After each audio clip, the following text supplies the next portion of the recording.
इस वीडियो में हम केमिस्ट्री की बात करेंगे और इसी वीडियो में केमिस्ट्री पूरी की पूरी समाप्त भी हो जाएगी। ठीक, इसमें मैंने उन सभी महत्वपूर्ण चीज़ों को कवर किया है जो एग्जाम के लिए काफ़ी इंपॉर्टेंट है। ठीक, तो अगर इस वीडियो को आप देखते हैं तो एक अच्छा खासा रिवीजन भी हो जाएगा और एक कॉन्फिडेंस भी आएगा। एग्जाम से पहले एक कॉन्फिडेंस बूस्टर का काम करेगा ये वीडियो। ठीक है, तो चलिए बिना किसी देरी के इस वीडियो को शुरू करते हैं। और ये वीडियो रिवीजन के पर्पस से बनाया गया है, तो मेरी कोशिश रहेगी कि मैं उतना ही एक्सप्लेन करूं जितना की ज़रूरत है, ताकि वीडियो की लेंथ ज़्यादा लंबी नहीं हो। ठीक है, तो सबसे पहले बात करते हैं परमाणु संरचना अर्थात एटॉमिक स्ट्रक्चर की। ठीक, एटॉमिक स्ट्रक्चर की बात की जाए तो देखिए, कोई भी एलिमेंट हो उसके एटम में एक नाभिक होता है अर्थात न्यूक्लियस। ठीक, और ये सब क्या होते हैं? कक्ष होते हैं अर्थात ऑर्बिट्स। ठीक, और ये वाला नाभिक हो गया। बात की जाए तो नाभिक में कौन कौन से पार्टिकल्स होते हैं? प्रोटॉन और न्यूट्रॉन कहाँ पाए जाते हैं? नाभिक में।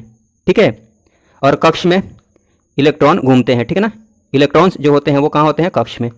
ठीक है, आपको ये ध्यान में रखना है कि नाभिक में प्रोटॉन और न्यूट्रॉन होते हैं। ठीक, इसी वजह से इसका नाम क्या है? न्यूक्लियॉन भी बोला जाता है। ठीक, न्यूक्लियॉन कैसे आ गया? न्यूक्लियस, नाभिक से, नाभिक का इंग्लिश में नाम क्या है? न्यूक्लियस है, तो न्यूक्लियस से न्यूक्ली आ गया और प्रोटॉन न्यूट्रॉन ऑन लगा हुआ है तो न्यूक्लियॉन। ठीक ना, न्यूक्लियॉन ऐसे ध्यान में आप रख सकते हैं। ठीक, और ध्यान रखिएगा नाभिक की जो खोज की थी वो किसने की थी? रदरफोर्ड ने।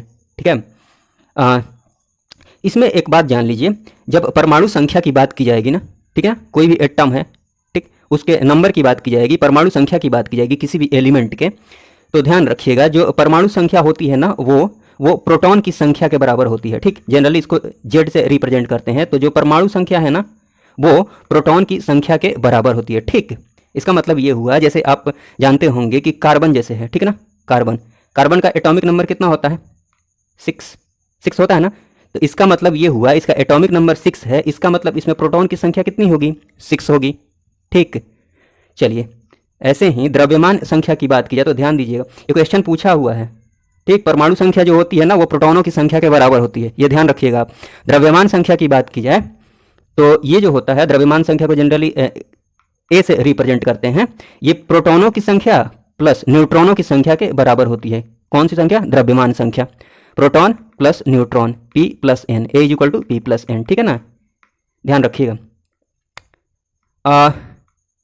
मैं कुछ एक बातें आपको बता देता हूँ, इसकी बात अभी करेंगे हम फिर से, लेकिन उसके पहले ये देख लीजिए, थोड़ा सा इलेक्ट्रॉन प्रोटॉन के बारे में जान लेते हैं। देखिए, इलेक्ट्रॉन की बात की जाए तो इलेक्ट्रॉन, प्रोटॉन और न्यूट्रॉन, ठीक है, ये इसके प्रमुख पार्टिकल्स हैं किसी भी एटम के।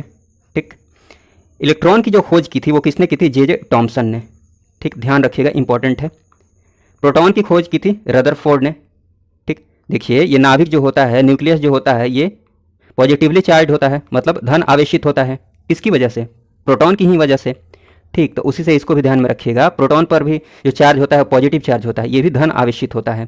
ठीक ना, तो प्रोटॉन की भी खोज किसने की थी? रदरफोर्ड ने। और न्यूक्लियस की भी खोज पूछे तो क्या बताएंगे आप? रदरफोर्ड। ठीक है, न्यूट्रॉन की बात की जाए तो J. चैडविक। ठीक, चैडविक याद रखिएगा। ठीक है, हाँ, ये थोड़ा सा देख लीजिए, इस पर जो आवेश होता है इलेक्ट्रॉन पर वो नेगेटिव में होता है 1.6 10 टू द पावर -19 कूलम, और यही charge same to same proton पर होता है 1.6 10 टू द पावर -19 कूलम, लेकिन ये प्लस में होता है। ठीक, न्यूट्रॉन पर कोई चार्ज नहीं होता है। ठीक, इसके नेचर की बात की जाए तो मैं बता ही चुका हूँ, इलेक्ट्रॉन जो होता है वो नेगेटिवली चार्ज पार्टिकल है, मतलब ऋणावेशित होता है ये। प्रोटॉन की बात की जाए तो ये धनावेशित है। ठीक, जबकि न्यूट्रॉन की बात की जाए तो ये उदासीन है। ठीक, कोई चार्ज नहीं। ठीक, देखिए ऊपर ये सिंबल है। देखिए एक्चुअल मास की बात की जाए, जो इलेक्ट्रॉन है, प्रोटॉन है, इलेक्ट्रॉन का जो एक्चुअल मास होता है वो 9.1 10 टू द पावर -31 kg होता है। ठीक, आपको मन करे, अगर याद है तो अच्छी बात है, मन करे तो ध्यान रख सकते हैं, नहीं तो उतना इंपॉर्टेंट नहीं है।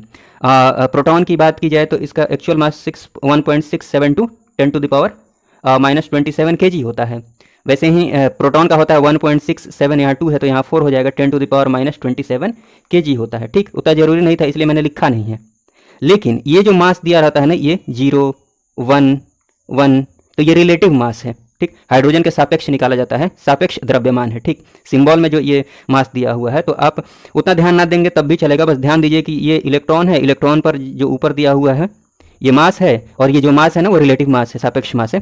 ठीक, और ये वाला चार्ज है, प्रोटॉन है, इसका मास कितना है? 1 है, चार्ज कितना है? 1 + 1। और न्यूट्रॉन की बात की जाए तो इसका मास कितना है? 1, लेकिन चार्ज कितना है? 0, कोई चार्ज नहीं है इस पर। ठीक, तो चलिए सिंबल बस ध्यान में रख सकते हैं। हाँ, ये इंपॉर्टेंट बातें हैं, ये जरूरी है, इसकी बात करते हैं। समस्थानिक, संभारिक, सम न्यूट्रॉनिक। ठीक है, समझाता हूँ मैं, देखिए काफ़ी इजीली आप इसको ध्यान रख पाएंगे। देखिए जो मॉडर्न आवर्त सारणी है ना, जो आधुनिक आवर्त सारणी है, जो नया वाला है, उसमें जो भी एलिमेंट्स सजाए गए हैं पीरियोडिक टेबल में, आवर्त सारणी में, उनको परमाणु संख्या के आधार पर सजाया गया है। परमाणु संख्या के आधार पर, ठीक है ना, परमाणु संख्या के आधार पर, एटॉमिक नंबर के आधार पर, बस ये ध्यान में रखिएगा, उसका इसमें यूज करेंगे। समस्थानिक का मतलब क्या हुआ? सम माने समान, स्थानिक मतलब स्थान, समान स्थान हो। मतलब समान स्थान कब होगा? जब परमाणु संख्या समान हो जाए, क्योंकि वो परमाणु क्रमांक के अनुसार ही सजाया गया है उसमें। अब मान लीजिए दो एलिमेंट है, दोनों का परमाणु संख्या समान हो जाए तो एक ही जगह पर आ जाएंगे ना, तो ऐसे समझ लीजिए समस्थानिक। ठीक है, समान स्थान हो जाएगा उनका, अर्थात एटॉमिक नंबर उनका क्या है? समान है। ऐसे ध्यान रखिए, समस्थानिक मतलब समान परमाणु संख्या वाले। ठीक, उनका जो द्रव्यमान होगा, भार होगा, वो अलग होगा। मैं बता देता हूँ, कोई भी एलिमेंट है ना, उसको ऐसे रिप्रेजेंट करते हैं। मान लीजिए कोई ये एलिमेंट है, ठीक, तो जो द्रव्यमान संख्या है वो ऊपर लिखते हैं, ठीक, और जो एटॉमिक नंबर है वो नीचे लिखते हैं। ठीक, चाहे इसको ऐसे भी किसी कहीं कहीं पर लिखा होगा, जैसे, एक मिनट रुकिए, दोनों सही है, मैं बता देता हूँ, एक मिनट, ऐसे भी ए इधर, जेड इधर। ठीक, तो बस ये रिप्रेजेंटेशन है, इसमें परेशान होने वाली बात नहीं है, ऐसे भी हो सकता है। ठीक ना, चलिए बात करते हैं समस्थानिक के जो एग्जाम्पल्स हैं ना, उनको आपको ध्यान में रखना है, क्योंकि क्वेश्चन में यही पूछा जाता है कि निम्न में से कौन समस्थानिक है। ठीक, समस्थानिक ग्रुप है। तो देखिए एग्जाम्पल देख लीजिए, ये हाइड्रोजन हो गई, ये हाइड्रोजन के आइसोटोप्स हैं। देखिए हाइड्रोजन की बात की जाए तो जो जनरली जो प्रचुर मात्रा में हाइड्रोजन पाया जाता है, वो वाला जो हम देखते रहते हैं, हमेशा पढ़ते रहते हैं, उसका जो मास नंबर है वो 1 है, और उसका एटॉमिक नंबर जो परमाणु संख्या है वो क्या है? 1 है। ठीक, और इसका एक और नाम है, ध्यान रखिएगा, प्रोटियम। प्रोटियम, ठीक है। ये जो हाइड्रोजन है इसका मास नंबर क्या है? 2 है। एटॉमिक नंबर इसका कितना है? 1 है। इसका मास नंबर देखिए 3 है, ये वाला हाइड्रोजन, और एटॉमिक नंबर कितना है? परमाणु संख्या 1 है। आ रहा है समझ में? तो देख रहे हैं परमाणु संख्या हर जगह क्या है? 1 1 1 है। ठीक, लेकिन द्रव्यमान संख्या चेंज हो रही है। इसको बोला जा सकता है कि ये तीनों के तीनों क्या हैं? आइसोटोप्स हैं, समस्थानिक हैं, आइसोटोप्स हैं। ठीक, हाँ, इनका नाम जरूर ध्यान में रखिएगा, ये एग्जाम में पूछा जाता है। ये जो है ना प्रोटियम है, ये जो है ड्यूटेरियम है, और ये ट्राइटियम है, ट्राइटियम है। ठीक है, एक और एग्जाम्पल देख लीजिए, ये देखिए ऑक्सीजन है। हाँ, जो प्रचुर मात्रा में पाया जाता है नेचर में, वो 16 8 वाला पाया जाता है, जो हम पढ़ते रहते हैं। 16 8 मतलब मास नंबर 16 है, और एटॉमिक नंबर कितना है? 8 है। देखिए जो फेमस, जो चर्चित एटॉमिक नंबर्स हैं, उनको थोड़ा आप ध्यान में रख सकते हैं। चर्चित कहने का मतलब, जैसे हाइड्रोजन हो गया, इसका एटॉमिक नंबर कितना होता है? 1। जैसे कार्बन हो गया, इसका एटॉमिक नंबर 6। इसको ट्रिक से ऐसे ध्यान में रख लीजिए, जैसे ये सी है ना, सी, तो इसको ऐसे मिला दीजिए, तो ये 6 हो गया, ध्यान में रख सकते हैं आप। ठीक, ऐसे ही नाइट्रोजन है, नाइट्रोजन है ये, नाइट्रोजन को थोड़ा घुमा दीजिए तो ऐसा हो जाएगा, 7 आ जा रहा है ना, तो 7 ऐसे याद रख लीजिए। ऑक्सीजन है, ऑक्सीजन में बीच में एक लाइन खींच दीजिए तो ये 8 जैसा हो जाएगा। ठीक, तो जो इंपॉर्टेंट है वो मैं बता ही दे रहा हूँ। ऑक्सीजन का हो गया जैसे, और सोडियम का देख लीजिए। सोडियम में क्या कीजिए कि ध्यान में रखिएगा कि बीच वाला मिटा देना है, ये मतलब ये इससे आपको ध्यान में आ जाएगा कि इसका 11 होता है। मैग्नीशियम वाले में इस ये जी जो दिख रहा है ना, ये 2 जैसा है, ऐसे थोड़ा सा कर दीजिए तो इससे 12 याद रख लीजिएगा। ठीक, एल्यूमिनियम उसके बाद आता है, तो इसको ले लीजिएगा और ये मिटा दीजिएगा, ये मतलब ये एक लाइन, ये एक लाइन, ये एक लाइन, 3 से याद आ जाएगा एल्यूमिनियम। देखिए आपको याद है तो बहुत अच्छी बात है, जिनको नहीं याद है उनके लिए मैं जल्दी जल्दी से बता दे रहा हूँ। ठीक, सिलिकॉन होता है 14 होता है। फॉस्फोरस की बात की जाए पी, तो पी से 15 याद रख लीजिएगा, पी से 15। सल्फर होता है एस से 16 याद रख लीजिएगा। ठीक है, फिर पोटेशियम का 19 याद रखिएगा, और कैल्शियम का 20 होता है, थोड़ा सा याद रख लीजिएगा। इसकी ज़रूरत पड़ेगी क्यों? क्योंकि मैं आगे बता रहा हूँ क्या ज़रूरत पड़ेगी एक जगह। इतनी भी ज़रूरत नहीं पड़ेगी, आप परेशान नहीं हुए, लेकिन याद रहेगा तो अच्छी बात है। जैसे एग्जाम में पूछ लिया था कि निम्न में से किसके पास न्यूट्रॉन की संख्या 0 है, किसके पास न्यूट्रॉन नहीं है। तो एक बात बताइए, हमने अभी पढ़ा है कि A इज इक्वल टू कितना होता है? P प्लस N, अर्थात mass number is equal to कितना होता है? प्रोटॉनों की संख्या प्लस न्यूट्रॉनों की संख्या। ठीक, अगर न्यूट्रॉन की संख्या हमें निकालना है, इसका मतलब P को इधर लाना पड़ेगा, अर्थात N की वैल्यू क्या हो जाएगी? A minus P। आ रहा है समझ में ना? तो मेरे कहने का मतलब ये है कि मान लीजिए यहाँ पर ये दिया हुआ है, यही ऑक्सीजन, ये वाला ऑक्सीजन दिया हुआ है, ठीक, 16 8 है। इसमें न्यूट्रॉन की संख्या आपको पता करनी हो तो कैसे न्यूट्रॉन की संख्या पता करेंगे? ये मास नंबर है, मास नंबर में से इसको माइनस कीजिएगा। देखिए भाई, A equal to P plus N होता है ना, तो ये मास नंबर 16 है। ठीक, और P कितना है? p अर्थात प्रोटॉनों की संख्या, ये 8 है। एटॉमिक नंबर जो होता है वो प्रोटॉनों की संख्या के बराबर ही तो होता है, और ये n है। कहने का मतलब ये है कि ये वाला 8 है ना, इधर आएगा तो माइनस हो जाएगा, 16 में से 8 गया कितना हो जाएगा 8, मतलब न्यूट्रॉन की संख्या 8 हो गई। ऐसे ही इसमें न्यूट्रॉन की संख्या निकालनी हो तो 17 में से 8 गया 9 हो गया, इसमें से 18 में से 8 घटाइए तो इसमें न्यूट्रॉन की संख्या कितना हो गया 10 हो गया। आ रहा समझ में ना।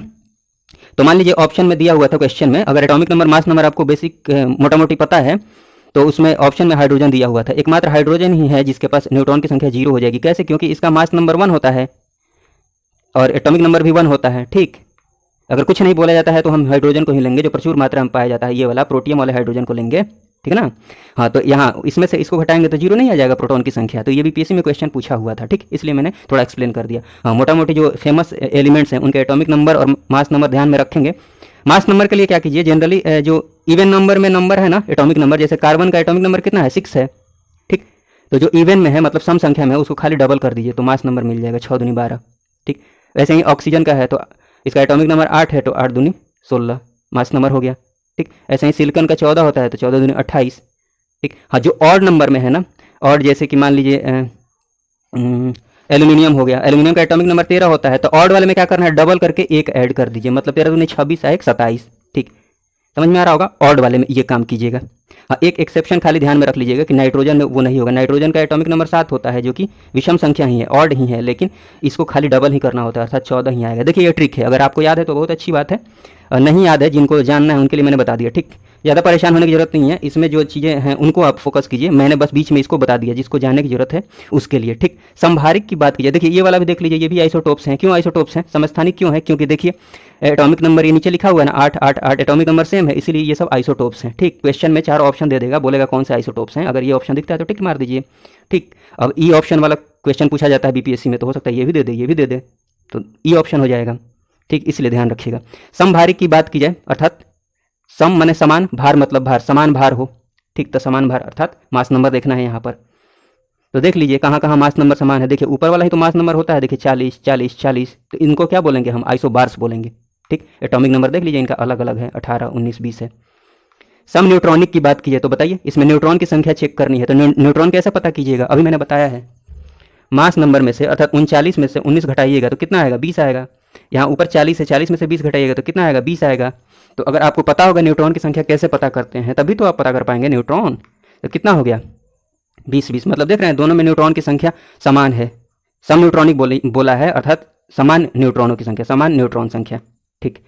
लेकिन विशेष रूप से आप परेशान नहीं होइए, आपको ये ध्यान में रखना है, एक ऊपर वो समस्थानिक और समभारिक, उसके बाद इसको ध्यान दीजिएगा, मन करे तो इसको ध्यान दे सकते हैं, समान इलेक्ट्रॉन की संख्या। इलेक्ट्रॉन की संख्या जब समान हो जाए, तो इलेक्ट्रॉन की संख्या समान कब होगी, जब कोई भी एलिमेंट है उसमें से इलेक्ट्रॉन बाहर जाएगा या फिर अंदर आएगा। आपको पता होगा कि इलेक्ट्रॉन पर नेगेटिव चार्ज होता है, ठीक। तो अगर मान लीजिए सोडियम है, सोडियम में अगर ये न्यूट्रल है, उदासीन है, ठीक, इसका एटॉमिक नंबर कितना होता है 11, मतलब इसमें प्रोटॉन की संख्या कितनी होगी 11, तो इतनी ही इलेक्ट्रॉन की भी संख्या होगी, जितनी प्रोटॉन की संख्या होती है ना उतनी ही इलेक्ट्रॉन की संख्या होती है उदासीन एलिमेंट में, न्यूट्रल एलिमेंट में, ठीक। तो न्यूट्रल मतलब कोई भी चार्ज नहीं है। मान लीजिए एक इलेक्ट्रॉन निकल गया, अर्थात नेगेटिव निकल गया, नेगेटिव चार्ज निकल गया, तो इसका मतलब यही ना हुआ कि एक पॉजिटिव चार्ज बढ़ जाएगा। समझ में आ रहा होगा, कहने का मतलब इलेक्ट्रॉन बाहर निकलता है तो पॉजिटिव चार्ज आता है, और इलेक्ट्रॉन अंदर जैसे कि ऑक्सीजन है इसमें 2 इलेक्ट्रॉन आ जाए तो 2 माइनस हो जाएगा, ठीक। इतना ध्यान में रखिएगा। ये कैसे होता है ये मैं एक्सप्लेन कर सकता था, बट टाइम की वजह से मैं थोड़ा एक्सप्लेन नहीं कर रहा हूँ। जिनको पता है उनको ठीक है, नहीं तो जिनको नहीं पता है थोड़ा सा इससे बेसिक आइडिया लगा लीजिएगा। हाँ, सम इलेक्ट्रॉनिक बोला है, मतलब समान इलेक्ट्रॉन की संख्या। तो देख लीजिए सोडियम में प्रोटॉन की संख्या, मतलब सोडियम की बात की जाए तो इसमें प्रोटॉन की संख्या अर्थात एटॉमिक नंबर कितना होता है 11, तो 11 के बराबर ही इसमें इलेक्ट्रॉन होंगे, प्रोटॉन की संख्या के बराबर ही, लेकिन प्लस चार्ज दिख रहा है, इसका मतलब 1 इलेक्ट्रॉन निकला होगा, इसका मतलब 10 इलेक्ट्रॉन यहाँ पर है। मैग्नीशियम की बात की जाए तो इसका एटॉमिक नंबर 12 होता है, 12 होता है ना, तो 12 होता है, अर्थात जब न्यूट्रल होगा, इस पर कोई चार्ज नहीं होगा, तो इलेक्ट्रॉन की संख्या 12 ही होगी, प्रोटॉन की संख्या के बराबर ही होती है। अब 2 प्लस दिख रहा है, मतलब 2 इलेक्ट्रॉन निकल गया होगा, इसका मतलब कितना यहाँ पर इलेक्ट्रॉन बच गया है 10 बच गया है। वैसे ही ये फ्लोरीन होता है 9 होता है इसका एटॉमिक नंबर, ठीक, मतलब 9 इलेक्ट्रॉन है, अगर कोई चार्ज नहीं है तो माइनस आया है, मतलब 1 इलेक्ट्रॉन आया होगा, तो 9 + 1 कितना हो गया 10 हो गया। ऑक्सीजन की बात की जाए तो ऑक्सीजन पर 8 इलेक्ट्रॉन होता है, 8 इलेक्ट्रॉन न्यूट्रल के केस में, अगर कोई चार्ज नहीं हो तो, क्योंकि एटॉमिक नंबर उसका 8 है। न्यूट्रल में एटॉमिक नंबर जो होता है ना प्रोटॉन की संख्या के बराबर होता है, और प्रोटॉन की संख्या और इलेक्ट्रॉन की संख्या बराबर होता है, किसमें न्यूट्रल में, उदासीन में, कोई चार्ज नहीं है तब, ये भी ध्यान रख सकते हैं। हाँ, तो ये ऑक्सीजन पर 2 इलेक्ट्रॉन आ गया, पहले से 8 था ही, तो 8 2 10 हो गया, तो सबके पास इलेक्ट्रॉन की संख्या बराबर है। तो ये आपकी मर्जी, ध्यान रखना है तो रख सकते हैं, नहीं तो कोई बात नहीं। अब ज़्यादा टाइम नहीं लगेगा वीडियो में। चलिए ये इधर मैंने लिखा है, जैसे हाइड्रोजन है, हीलियम है, carbon, nitrogen, oxygen, sodium, magnesium, aluminium, silicon, phosphorus, sulphur, potassium, calcium, इसके परमाणु संख्या को 1 2 6 ट्रिक से बता दिया, इसको ऐसे मिला दीजिए, ठीक ना। ट्रिक से मैंने सबको बोल दिया है, आप देखते रहिएगा, बस टाइम हो तो देखिएगा, नहीं तो इतना जरूरी नहीं है। द्रव्यमान संख्या में क्या करना है, हाइड्रोजन का पता ही है 1 1 होता है, ठीक। हीलियम वाले केस में 2 दूनी 4 हो गया। ये वाला कार्बन वाले केस में 6 है तो 6 दूनी 12 हो गया, 7 दूनी 14 हो गया, 8 दूनी 16 हो गया। हाँ, ये ऑड संख्या विषम है तो 11 दूनी 22 1 23 हो गया, ठीक ना। तो ऐसे देख लीजिएगा आप। रेडियो एक्टिविटी की बात की जाए तो जैसे रेडियो एक्टिव एलिमेंट्स थोरियम है, यूरेनियम है, तो इसके जो नाभिक होते हैं ना वो अनस्टेबल होते हैं, जिसकी वजह से उनके नाभिक टूटते रहते हैं। जहाँ से जो रे निकलती है, किरणें निकलती हैं, उनके बारे में जानना है। देखिए यहाँ पर मैंने लिखा है, पढ़ सकते हैं। यूरेनियम, थोरियम एवं रेडियम आदि से रेडियो एक्टिव तत्व द्वारा स्वतः भेदी किरणें उत्सर्जित करना, ठीक। ये रेडियो एक्टिविटी कहलाता है, ठीक। खैर जो जरूरी चीज़ें हैं उसको मैंने हाईलाइट कर दिया है। देखिए रेडियो एक्टिविटी की सबसे पहले खोज किसने की थी, तो सबसे पहले खोज की थी बैकुरेल ने, इंपॉर्टेंट है, ध्यान रखिएगा। और किस में खोज की थी, यूरेनियम में। रेडियो एक्टिविटी की खोज यूरेनियम में की थी सर्वप्रथम, किसने, बैकुरेल ने, ठीक है ना। हाँ, मैडम क्यूरी ने भी रेडियो एक्टिविटी की खोज की, पता लगाया किसमें, थोरियम में। लेकिन सर्वप्रथम की बात की जाए तो वो कौन होगा, बैकुरेल, ठीक है ना। हाँ, थोरियम की बात करें तो मैडम क्यूरी। हाँ, ये वाला ध्यान रखिएगा, जो अल्फ़ा बीटा गामा रे निकलते हैं, किरणें निकलती हैं, ठीक। इनकी जो भेदन क्षमता है, पेनेट्रेटिंग पावर है, सबसे ज़्यादा पेनेट्रेटिंग पावर मतलब भेद कर निकल जाना, छेद कर निकल जाना, ठीक। सबसे ज़्यादा किसकी है, तो वो क्या है, सबसे ज़्यादा गामा की है, उसके बाद बीटा की है, अल्फ़ा की है, मैंने उसके बाद अल्फ़ा की है, मतलब अल्फ़ा की कम है किससे, बीटा से, और उससे कम है गामा की। सबसे ज़्यादा पेनेट्रेटिंग पावर, भेदन क्षमता किसकी है, गामा की, ध्यान रखिएगा, ठीक है। कुछ एलिमेंट्स जैसे कि अल्फ़ा बीटा गामा की बात की जाए तो देखिए इसका सिंबल क्या होता है, अल्फ़ा। और ये हीलियम जो है ना, अल्फ़ा पार्टिकल की बात की जाए ये तो हीलियम जैसा ही होता है, तो ये क्वेश्चन पूछा जाता है, इसलिए आप इसको ध्यान रखिएगा, ये भले ध्यान में रहे या ना रहे, क्योंकि हीलियम पर भी देख लीजिए यहाँ 4 मास नंबर है और ये एटॉमिक नंबर के बराबर यहाँ पर चार्ज है, ठीक ना। जैसे हीलियम में है, यहाँ 4 है, 2 है, 4 है, 2 है, ठीक। रेडियो एक्टिविटी के जो मापक हैं, गाइगर काउंटर। रासायनिक एवं भौतिक परिवर्तन की बात कर लेते हैं। देखिए भौतिक परिवर्तन की बात की जाए, फिजिकल चेंज की, तो इसमें कोई भी नया पदार्थ नहीं बनता है, अर्थात ये अस्थायी परिवर्तन होता है। कहने का मतलब कि एक पदार्थ से मैंने एक स्टेट से दूसरे स्टेट में चेंज हुआ है, फिर उसी स्टेट में आ सकता है, उसी अवस्था में वापस लाया जा सकता है, अस्थायी होता है, मतलब ये रिवर्सिबल होता है, ठीक। उल्टा उसी अवस्था में लाया जा सकता है, रिवर्सिबल या फिर प्रतिवर्ती, ठीक, परिवर्तनीय है, या फिर इसी को उत्क्रमण भी बोलते हैं, उत्क्रमण संभव है इसमें, ठीक। रिवर्सिबल होता है। एग्जाम्पल ध्यान रखना है आपको, ये सब बातें ध्यान रहे या ना रहे, लेकिन हाँ मोटा मोटी ध्यान रखिएगा, कोई नया पदार्थ नहीं बनता है, उसको वापस उस पदार्थ में, उस अवस्था में लाया जा सकता है। अवस्था कहने का मतलब ये है कि जैसे बर्फ़ पिघल कर मान लीजिए पानी हो गया, बर्फ़ पिघला और पानी में बदल गया, ठीक। तो पानी का इस टेम्परेचर कम करके इसको बर्फ़ बनाया जा सकता है ना, मतलब बर्फ़ में वापस आया जा सकता है, ठीक। तो बर्फ़ का पिघलना जो है ना, ये भौतिक परिवर्तन है, ठीक, क्योंकि वापस बर्फ़ बन सकता है पानी से। हाँ, पानी में चीनी का घुलना, ये भी भौतिक परिवर्तन है, क्योंकि वाष्पीकरण की प्रक्रिया से चीनी और पानी को अलग किया जा सकता है। जलवाष्प का बनना, ठीक है ना, जलवाष्प का बनना, क्योंकि जलवाष्प जब ठंडा होगा तो फिर वो पानी ही बन जाएगा, ठीक ना। तो ये भी क्या है, भौतिक परिवर्तन है। ये जितने भी एग्जाम्पल्स लिखे हैं इंपॉर्टेंट है, पूछे हुए हैं, निम्न में से कौन भौतिक परिवर्तन है या रासायनिक परिवर्तन है, ठीक। रासायनिक परिवर्तन की बात की जाए तो इसमें नया पदार्थ बनता है और ये स्थायी होता है, मतलब इरिवर्सिबल होता है, अपरिवर्तनीय, वापस उसी अवस्था में नहीं लाया जा सकता है। जैसे कागज़ को जला दिया, फिर वो जला हुआ है, उससे कागज़ नहीं बनाया जा सकता, ठीक। जैसे लोहे में जंग लगना, ये भी रासायनिक परिवर्तन है। दूध से दही का जमना, दूध से दही बन गया, ठीक। भोजन का पकना, ठीक, ये सब रासायनिक परिवर्तन है, ध्यान रखिएगा, इंपॉर्टेंट बातें हैं। आगे बात की जाए, हाँ चलिए कुछ धातु और उनके अयस्क को देख लेते हैं। अयस्क की बात कीजिए। देखिए अयस्क क्या होता है, अयस्क जो होता है ना, कोई भी एलिमेंट है, कोई भी मान लीजिए लोहा है, ठीक है ना, Fe है, तो Fe जो है ये प्रकृति में स्वतंत्र अवस्था में नहीं पाया जाता है, मतलब ऐसा नहीं कि हम खनन करके डायरेक्ट Fe निकाल लेंगे, ठीक। ये जो होता है इम्प्योर फॉर्म में पाया जाता है, अर्थात कंपाउंड के फॉर्म में पाया जाता है, ठीक। हाँ, उस कंपाउंड को खनन करके निकाला जाता है, फिर उसको प्यूरीफाई करके उसमें से लोहा निकाल लिया जाता है, ठीक है ना। तो देखिए बात कर लेते हैं। हाँ तो देखिए यहाँ पर लिखा है ये धातु हो गया, ये खनिज अयस्क, यहाँ पर लिखा है खनिज या अयस्क। देखिए खनिज का मतलब वही कि धातु तथा उनके जो यौगिक है ना पृथ्वी में जिस रूप में पाए जाते हैं वो खनिज कहलाते हैं, ठीक। और उसी का खनन करके फिर उसमें से जो भी हो, मैग्नीशियम का ये खनिज या अयस्क है तो यहाँ से मैग्नीशियम निकाला जा सकता है, ठीक। जैसे लोहा इंपॉर्टेंट है, ये एग्जाम में ज़्यादा पूछा जाता है, लोहा और एल्यूमिनियम, उसको मैं बताऊंगा, ठीक। अगर वो ध्यान में रखते हैं तो 80% 80 से 90% चांस है कि वही क्वेश्चन पूछेगा, अयस्क से पूछना होगा तो, ठीक। देखिए खैर इनको देख लीजिए क्यों ये मैंने लिखा है। ये बेसिकली इसलिए लिखा है एप्सोमाइट को, जिसका अन्य नाम क्या है एप्सम साल्ट, इसका जो रासायनिक नाम है वो जरूरी है, क्या है मैग्नीशियम सल्फेट। फॉर्मूला भी ध्यान रखिएगा थोड़ा सा, मतलब अगर ध्यान रख सकते हैं तो मैग्नीशियम सल्फेट, मैग्नीशियम सल्फेट। और इधर जो लिखा हुआ है ना 7H2O, तो इसको पढ़ेंगे 7 को हेप्टाहाइड्रेट, लेकिन ऑप्शन में ये हेप्टाहाइड्रेट ये सब नहीं लिखा रहता है, मैग्नीशियम सल्फेट भी लिखा रहेगा, मतलब एप्सम साल्ट का ये फॉर्मूला है, ठीक है ना। ध्यान रखिएगा रासायनिक नाम है, खाली मैग्नीशियम सल्फेट लिखा है तब भी सही है, ठीक है। चलिए जैसे कैल्शियम की बात की जाए तो इसमें खनिज की बात की जाए तो लाइमस्टोन, तो ऐसा नहीं कि मैंने इसलिए लिखा है कि कैल्शियम का आप ध्यान में रखिए कि खनिज या अयस्क लाइमस्टोन है। लाइमस्टोन को इसलिए लिखा है ताकि आप ध्यान में रखिए कि चूना पत्थर लाइमस्टोन को बोलते हैं, जिसका फॉर्मूला क्या है calcium carbonate, calcium carbonate, calcium carbonate, नाम ध्यान में रखिएगा, ठीक है। जिप्सम की बात की जाए तो ये भी ध्यान में रखिएगा, ठीक। अरे देख रहे हैं ना भाई, ये मैग्नीशियम की बात कर रहे हैं यहाँ पर, यहाँ देखिए मैग्नीशियम MgSO4 है तो यहाँ से मैग्नीशियम निकाला जा सकता है ना, मैग्नीशियम मिल सकता है ना। वैसे ही देखिए कैल्शियम है तो दोनों में कैल्शियम मिलेगा ही। खैर हमें क्या देखना है जिप्सम, जिप्सम का फॉर्मूला ध्यान देना है। जिप्सम का जो फॉर्मूला होता है वो क्या होता है कैल्शियम सल्फेट CaSO4, ये फॉर्मूला ध्यान रखना है। 2H2O जिसको मैंने हाईलाइट किया है उसको याद रखना है, मतलब CaCO3 और CaSO4 नाम के साथ इसका जो फॉर्मूला है CaCO3 CaCO3 यहाँ पर और नीचे CaSO4 2H2O, ठीक। ये पूछता है डायरेक्ट, BPSC में भी पूछा हुआ है इसलिए मैंने लिखा है। तो कैल्शियम कार्बोनेट CaCO3 किसका फॉर्मूला हो गया चूना पत्थर का, और calcium sulphate 2H2O CaSO4 2H2O gypsum का हो गया, ठीक। इसके साथ इसको भी ध्यान में रख लीजिएगा plaster of Paris, plaster of Paris, ठीक है ना। CaSO4 और यहाँ पर 2 दिख रहा है ना जिप्सम में, उस 2 को नीचे कर देना है, मतलब 1/2 कर देना है, 1/2, इतना ध्यान में रखिएगा, ठीक। 1/2 कर देना है, आधा कर देना है, ठीक है ना, ध्यान रखिएगा थोड़ा सा।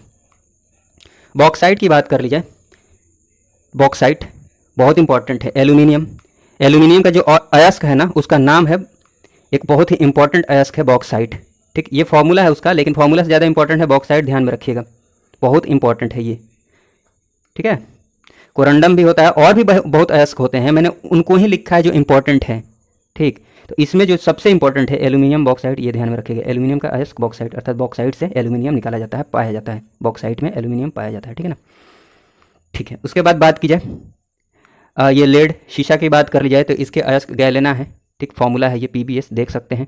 लोहा की बात की जाए तो इसके जो अयस्क है मैग्नेटाइट और हेमाटाइट, मैग्नेटाइट हेमाटाइट बहुत इंपॉर्टेंट है, दोनों नाम ध्यान में रखिएगा, ठीक। इसका फॉर्मूला है Fe3O4, इसका है Fe2O3, ये बहुत इंपॉर्टेंट है। मैंने कुल मिलाकर अयस्क की बात की जाए तो एल्यूमिनियम और लोहा, ठीक है ना, फेरम पर ज़्यादा ध्यान देना है, ठीक, इस पर ज़्यादा ध्यान देना है।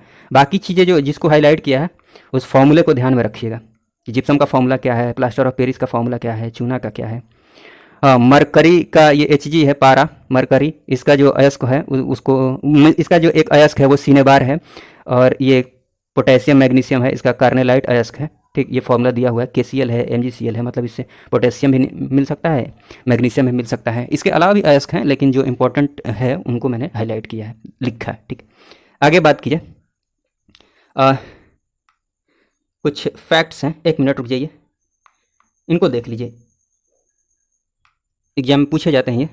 कोरोजन संक्षारण, संक्षारण इसका मतलब क्या होता है, जैसे वायु या रासायनिक पदार्थों द्वारा धातुओं का धीरे धीरे क्षय होना। कैसे क्षय होना, जैसे मान लीजिए कि लोहा रखा हुआ उस पर पानी पड़ गया, ठीक, फिर पानी और वायु अभिक्रिया करके फिर उसमें जंग लग जाता है, ठीक, तो वही क्षरण हो जाता है उसका, लोहा का नुकसान ही होता है ना, तो वही है। वही नीचे एग्जाम्पल लिखा है, एग्जाम्पल पर फोकस करना है।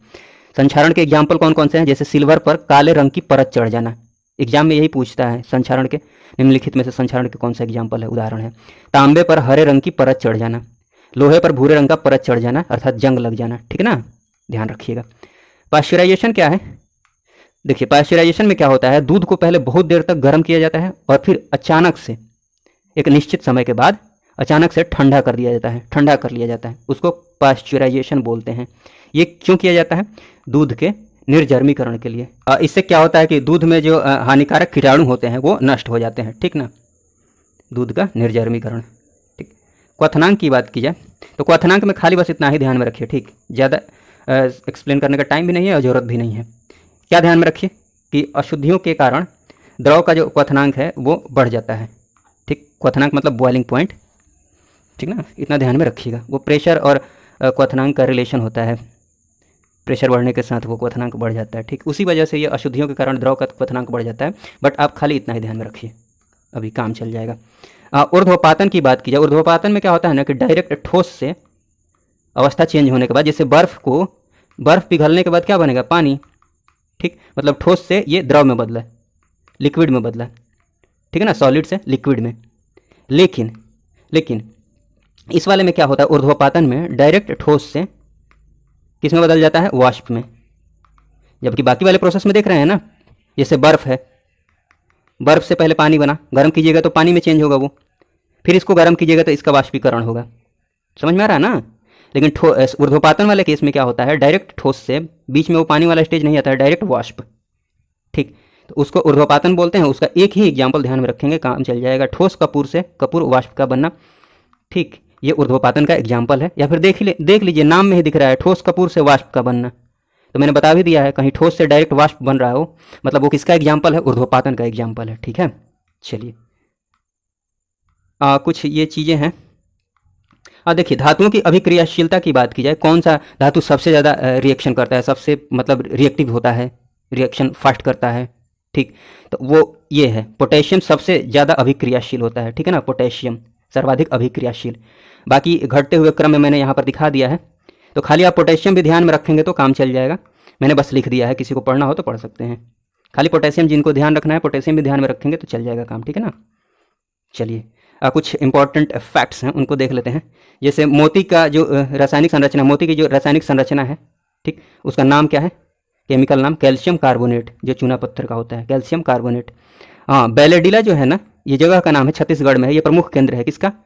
हेमेटाइट लौह अयस्क का। हेमेटाइट का उत्खनन होता है वहाँ से बहुत ज़्यादा, ठीक। हेमेटाइट का मतलब क्या है? यहाँ से लोहा प्राप्त किया जाता है। हेमेटाइट अयस्क हो गया, इसको फिर प्यूरिफाई किया जाता होगा, प्यूरिफाई करने के बाद लोहा निकाल लिया जाता है, ठीक है ना। फिर बात की जाए माणिक्य और नीलम का रासायनिक फॉर्मूला क्या है? एल्यूमिनियम ऑक्साइड, ध्यान में रखिएगा। सर्वाधिक कठोर पदार्थ जो है वो कौन सा होता है? हीरा होता है। और सर्वाधिक कठोरतम धातु ये पदार्थ है। और सबसे कठोर धातु की बात की जाए तो वो कौन सा होगा? प्लेटिनम, ठीक है। सबसे भारी तत्व जो कि मानव निर्मित है, आर्टिफिशियल है, इसकी बात की जाए तो सबसे भारी तत्व कौन सा है? अनअनोक्टियम, ठीक। लेकिन सबसे भारी तत्व जो प्राकृतिक की अगर बात करते हैं तो वो कौन सा होगा? यूरेनियम होगा, ठीक है। सबसे भारी धातु की बात की जाए तो ऑस्मियम है। सबसे हल्का तत्व है हाइड्रोजन, हल्का तत्व की बात कर रहे हैं। और सबसे हल्की धातु जो है वो लिथियम है। ये ध्यान रख लीजिएगा, पारा जो है ना, ये ऐसा धातु है जो द्रव अवस्था में पाया जाता है, पारा। और ब्रोमियम अधातु है जो कि द्रव अवस्था में पाया जाता है, अधातु है ये, ठीक है। हाँ, विद्युत चालकता का ये देख लीजिए, सबसे ज़्यादा विद्युत चालक कौन होता है? चांदी, उसके बाद तांबा, फिर सोना, फिर एल्यूमिनियम, ठीक। तो ये थोड़ा सा ध्यान रख लीजिएगा, इंपॉर्टेंट है। चांदी, तांबा, सोना। चांदी जरूर याद रखिएगा, सबसे ज़्यादा विद्युत चालक, ठीक। फिर आगे बात करते हैं, कुछ मिश्र धातुओं को देख लेते हैं। पीतल की बात की जाए तो पीतल किन किन चीज़ों से मिलकर बना होता है? कौन कौन से धातु हैं इसमें? तो देखिए, एक मिनट, इसके पहले एक और बात जान लीजिए, ये वाले अमलगम की बात की जाए तो अमलगम बनाने वाली धातु कौन सी होती है? पारा। अमलगम का मतलब ये हुआ ना कि कोई भी धातु अगर पारा से कोई यौगिक का निर्माण करती है तो उसको अमलगम बोला जाता है। किसी कंपाउंड का निर्माण करती है तो, ठीक, उसको अमलगम बोला जाता है। मतलब पारा धातु है और कोई और धातु इससे आकर रिएक्ट करके अभिक्रिया करके कोई यौगिक बनाता हो तो उसको अमलगम बोलते हैं। इतना ना ध्यान रखेंगे तब भी चलेगा, खाली ये ध्यान रखिए अमलगम बनाने वाली धातु क्या है? पारा। इससे समझ में आ ही गया होगा, ठीक है। फोटोग्राफी में प्रयुक्त होता है, क्या होता है? सिल्वर ब्रोमाइड, ये नाम याद रखिएगा, सिल्वर ब्रोमाइड, ठीक ना, AgBr। हाँ, अब देख लेते हैं मिश्र धातु को। मिश्र धातु मतलब देखिए, ये पीतल जो है ना, पीतल में कौन कौन से धातु होते हैं? तांबा, कॉपर और जिंक, कॉपर और जिंक पीतल में। फिर कांसे की बात करी जाए तो कांसा में क्या होता है? अरे देखिए, पीतल की बात आती है तो आपको दिमाग में आ जाता होगा, हाँ, पीतल मतलब पीला पीला सा होगा, मतलब कॉपर जैसा कुछ, ठीक। तो इसको ऐसे ध्यान रख लीजिए, पिताजी, तो पीला वाला तो आप ध्यान में रख लेंगे कि एक कॉपर होगा, पिताजी से जी से याद आ जाएगा जिंक, पिताजी, कॉपर और जिंक, ठीक है। कांसे की बात की जाए तो देख लीजिए, कांसे में क यहाँ कॉपर दिख ही रहा है, और स यहाँ स्टेनम, एस स यहाँ दिख रहा है। हालांकि अगर जिनको ये सिंबल पता होगा वही ये काम कर पाएंगे, यहाँ तो चलिए फिर भी चल जाएगा काम, यहाँ पर मैं बोल रहा हूँ तो ठीक है, इसको याद ही कर लीजिए। ये हो गया तांबा, ये हो गया टीन, तांबा और टीन होता है। हाँ, जिनकी केमिस्ट्री ठीक है, जो साइंस बैकग्राउंड हैं, वो तो आसानी से ध्यान रख लेंगे। क यहाँ है मतलब यहाँ कॉपर हो गया, और स अर्थात टीन वाला, ये टीन का जो नाम है ये स्टेनम, ठीक, तो एस यहाँ से ले लेंगे, उनका काम हो जाएगा। खैर बाकी आप याद रख सकते हैं कॉपर और टीन। स्टील की बात की जाए तो इसमें कौन कौन से धातु होते हैं? लोहा हो गया और कार्बन, लोहा कार्बन से बना होता है स्टील। स्टेनलेस स्टील की बात की जाए तो लोहा कार्बन के अलावा इसमें निकेल और क्रोमियम प्रमुखता से होते हैं, ठीक। टांका अर्थात सोल्डर की बात की जाए तो ये भी ध्यान रखने वाली बात है, इसमें शीशा अर्थात लेड और टीन होता है, ठीक ना, स्टेनम। जर्मन सिल्वर की बात की जाए तो इसमें कॉपर होता है, जिंक होता है, ये वाला कॉपर जिंक। जो पीतल की बात कर रहे हैं, पीतल अगर याद है तो इसी में खाली निकेल लगा दीजिए तो ये हो जाएगा जर्मन सिल्वर, ठीक है। हाँ, थोड़ा सा कोयले के बारे में थोड़ा सा ये जान लीजिए, कोयले की जो क्वालिटी होती है, सबसे ज़्यादा किसकी क्वालिटी हो, सबसे अच्छी क्वालिटी कौन सी होती है कोयले की? एंथ्रासाइट टाइप का जो कोयला होता है वो सबसे बेस्ट होता है, सर्वोत्कृष्ट होता है, ठीक है ना। उसके बाद विटुमिनस होता है, फिर सब विटुमिनस। सबसे खराब क्वालिटी का कोयला लिग्नाइट होता है। तो सबसे बेस्ट क्वालिटी का जो कोयला है वो एंथ्रासाइट याद रखिएगा, और सबसे निकृष्ट है जो खराब क्वालिटी का है वो लिग्नाइट है। मतलब सबसे कम धुआं ये छोड़ता है जलाने पर एंथ्रासाइट, ऐसा क्वेश्चन पूछा जा सकता है इसलिए बोल रहा हूँ। और लिग्नाइट में ज़्यादा धुआं निकलता है, ठीक है ना, धुआं धुआं हो जाता है, ठीक। चलिए आगे बात कर ली जाए तो पीएच मान देख लेते हैं। पीएच मान की बात की जाए, एक मिनट रुकिएगा, पीएच मान की बात की जाए तो देखिए ये पीएच स्केल है, इसकी वैल्यू 1 से लेकर 14 तक जाती है, बीच में ये 7 है, ठीक। तो 7 से अगर वैल्यू इधर की तरफ कम हो रही है तो अम्लीयता बढ़ते जाती है, मतलब 7 से कम अगर वैल्यू है तो वो अम्लीय है, ठीक है ना, अम्लीयता एसिडिटी बढ़ते जाएगी। और 7 से अगर ज़्यादा है तो वो क्षारीय है, ठीक, क्षारीयता बढ़ते जाएगी 7 से इधर जैसे जाते जाएंगे, ठीक, ध्यान रखिएगा। और जिन पदार्थों की पीएच वैल्यू 7 है, एकदम बीच में है, उनको उदासीन बोलेंगे, न्यूट्रल बोलेंगे, ठीक। 7 से कम है तो एसिडिक, 7 से ज़्यादा है तो बेसिक, अर्थात 7 से कम है तो अम्लीय, 7 से ज़्यादा है तो क्षारीय, ये याद रखिएगा, ठीक। हाँ, कुछ पीएच वैल्यू है उसको ध्यान रख लीजिए, जैसे कि कुछ प्रमुख पदार्थों के पीएच मान देख लीजिए। शुद्ध जल का 7 होता है पीएच मान, याद रखिएगा। हाँ, ये भी ध्यान रख सकते हैं, पीएच वैल्यू जो है ना, ये पीएच मान, ये हाइड्रोजन के कॉन्सेंट्रेशन जो होता है ना, हाइड्रोजन का कॉन्सेंट्रेशन, उससे डिसाइड किया जाता है ये पीएच, ठीक, उस पर डिपेंड करता है ये पीएच मान जो निकलता है वो। तो थोड़ा सा ये ध्यान रख सकते हैं। एच दिख रहा है ना, एच से हाइड्रोजन याद रखिएगा। हाँ, तो शुद्ध जल का 7 होता है। यूरिन का कितना होता है? 6 होता है। सोडियम क्लोराइड, ठीक, NaCl का 7, ये तो आपको पता ही होगा। मानव रक्त का पीएच कितना होता है? 7.4, और आंसू का 7.4, ये बता चुका हूँ पहले भी, ठीक है। थोड़ा इधर देख लीजिए, जो अम्ल है जैसे एसिटिक अम्ल है, ये किस में पाया जाता है? इसका स्रोत का है, सिरका है। फॉर्मिक अम्ल, चींटी का जो डंक होता है, ठीक, बिच्छू का चींटी का डंक। साइट्रिक अम्ल की बात की जाए तो ये नींबू कुल के जो फल होते हैं ना, उनमें पाया जाता है साइट्रिक अम्ल। लैक्टिक अम्ल दही में पाया जाता है। ऑक्जेलिक अम्ल की बात की जाए तो पालक टमाटर में पाया जाता है, ध्यान रखिएगा। एस्कॉर्बिक अम्ल की बात की जाए तो आंवला में।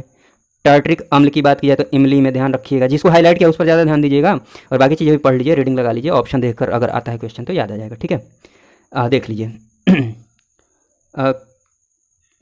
इधर देख लीजिए, थोड़ा सा इनको देख लेते हैं। कार्बन के अपरूप अर्थात एलोट्रॉप्स, इसमें होता क्या है ना, कार्बन के अपरूप में जैसे कार्बन के ही परमाणु, जैसे मान लीजिए ये सोडियम क्लोराइड है तो इसमें सोडियम है और क्लोरीन है, लेकिन कार्बन के अपरूप में क्या होता है, कार्बन के ही परमाणु, मतलब खाली कार्बन कार्बन ही होता है उसमें, कार्बन के परमाणु को परस्पर आबंधन द्वारा, मतलब एक दूसरे से बॉन्ड बनाकर, ठीक, कार्बन के अपरूप का निर्माण करते हैं। कौन? कार्बन। समझ में आ रहा होगा।